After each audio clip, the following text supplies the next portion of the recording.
یہ نہیں ہو سکتا. اب یہ ڈیفائننگ مومنٹ آ چکا.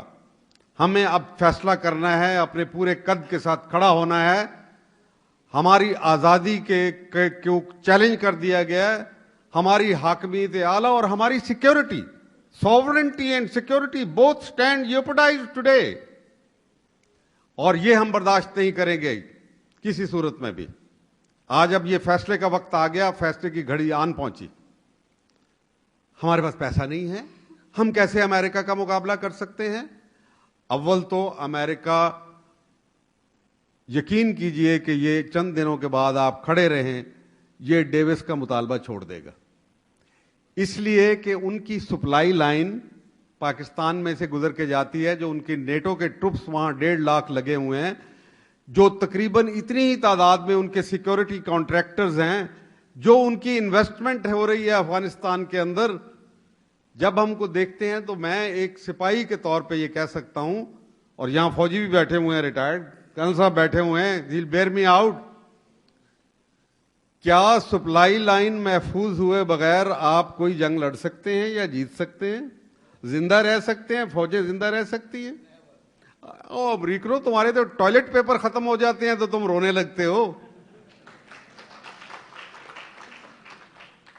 تمہارے پاس یہ قربانی کا جذبہ, تو یہ تو ہماری داستان ہے کہ غریب و سادہ اور رنگی ہے داستان حرم, نہایت اس کی حسین ابتدا ہے اسماعیل. یہ تم میں نہیں ہے, تم نہیں کر سکتے یہ. اگر آپ ڈٹے رہے, اور اس کے لیے بہت ضروری ہے کہ پبلک پریشر ان کے اوپر ہو, تو یہ آپ کا کچھ نہیں بگاڑیں گے. میں جانتا ہوں ان کی سپلائی 10 دن کے لیے بند کی تھی, صرف ایک بارڈر کے اوپر, تورخم کے اوپر بند کی تھی, تو معافی ریٹرن مانگی تھی ان کے کمانڈرز نے یہاں پہ. یہ اتنے متکبر ہیں, یہ کبھی معافی مانگتے نہیں ہیں. میں حیران تھا کہ کیسے معافی جلدی, اتنی 10 دنوں کے اندر انہوں نے معافی مانگ لی. جو ان کا وہاں پہ آج کل پیٹرول اور ڈیزل خرچ ہوتا ہے, وہ 50 لاکھ لیٹر روزانہ کا ان کا خرچ ہو رہا ہے, 50 لاکھ روزانہ. اور ان کے پاس 2 ہفتے سے زیادہ وہاں سپلائی نہیں ہے. آپ 1 ہفتہ ان کی سپلائی بند کر دیں, ان کو نانی یاد آ جائے گی. حکومت بھلے نہ کرے, ہم خود کر سکتے ہیں. اٹک پل کے اوپر بیٹھ کے دھرنا دے دیں گے, بسترے لگا کے وہاں لیٹ جائیں گے جیسے تبلیغی جماعت والے کیا کرتے ہیں. وہاں کیمپ لگا دیں گے اپنے, جیسے التحریر سکوائر میں انہوں نے کیا ہوا ہے, پرامن طریقے سے, نہتے بالکل. ہمارا ڈیمانڈ کیا ہے؟ ڈرون حملے بند کرو, ڈیوس کے اوپر مقدمہ چلنے دو, تم مانگو گے نہیں اس کو. ہماری آزادی ہمیں واپس دو, یہ کچھ بھی نہیں کر سکتے. عافیہ صدیقی کو واپس کرو. یہ ساری چیزیں ہیں جو آپ نے, ہمارے پاس اب وقت آ گیا ہے کہ ہم مطالبہ کریں. وہ ڈو مور کہا کرتے تھے, اب کہو کہ you have to do more. It's your turn to do more. اور یہ تاریخ آپ کو اس مقام پہ, اس دوراہے پہ لا کھڑا کیا ہے. You have to choose. اب آپ نے فیصلہ کرنا ہے. اب یہ نہیں ہو سکتا کہ حکمران ہمارے فیصلے کریں, کیونکہ حکمرانوں نے ہمیشہ ہمارے خلاف فیصلے کیے. اس ڈکٹیٹر کو آپ نے, اس ظالم کو کھلا چھوڑ دیا, اور آپ کہہ رہے ہیں کہ اس مقدمے میں اس میں پھنساؤ. بابا اس کے اوپر سب سے بڑا مقدمہ ہے, اس نے پاکستان کو بیچ دیا. دہقانوں کشتو باغو بیاباں فروختن, قومیں فروختن تو چیرزاں فروخت. بیچا بھی تو کتنا سستا بیچ دیا تم نے اس کو شراب کے لیے اور اپنے ڈالروں کے لیے بیچ دیا. ظلم کیا ایک قوم کے اوپر, اتنی بڑی قوم کی, اتنی باوقار قوم کا, اس کی آبرو لوٹ لی تم نے. یہ کیا ظلم کیا تم نے ہمارے ساتھ؟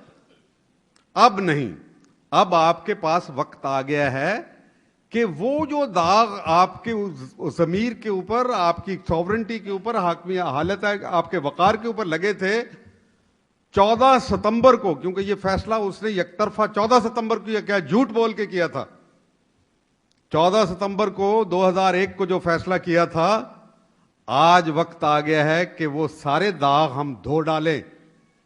ڈیوس ہمارے قابو کے اندر ہے, وہ بکے گا, بولے گا, بتائے گا کہ میں تو یہاں تقریب کاری کے لیے آیا ہوں, آپس میں لڑانے کے لیے آیا ہوں, مولویوں اور مسٹروں کو آپس میں ٹکرانے کے لیے آیا ہوں, میں تو یہ کام کر رہا تھا.